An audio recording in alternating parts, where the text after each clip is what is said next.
বাংলাদেশে এই যে ভারতের আজকে ২-৩টা জায়গায় যে পুশিন সেটি নিয়ে বাংলাদেশ সরকার, বিশেষ করে আমাদের নিরাপত্তা উপদেষ্টা খলিলুর রহমান আনুষ্ঠানিকভাবেই অসন্তোষ জানিয়েছেন এবং তিনি বলেছেন যে এটাকে ফর্মালাইজ করার জন্য। এই মুহূর্তে এই পুশিন আসলে কি বার্তা দেয়?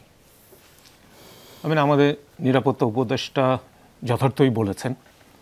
স্বাভাবিকভাবেই এইভাবে পুশিন করে আপনি সে কোন দেশের নাগরিক সেটা আপনি নিশ্চিত না হয়ে আপনি তাদেরকে গ্রহণ করবেন, এটা তো বিবেচনার প্রশ্ন আসে না।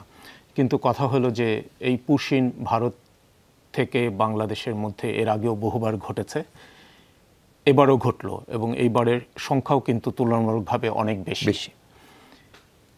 তো সেটা কাঙ্ক্ষিত না এবং এই জন্যই যত বৈরিতা থাকুক দুটো দেশের মধ্যে আপনার চ্যানেল অফ কমিউনিকেশন সবসময় উন্মুক্ত রাখতে হয় এবং আলোচনা চালিয়ে যেতে হয়। তখন এই ধরনের পরিস্থিতি আপনার এড়ানো যায়। তো সেটা আমরা ভারতের কাছে জানিয়েছি, সেটা নিরাপত্তা উপদেষ্টা যা করেছেন সেজন্য আমরা তাকে সাধুবাদ দিতে পারি।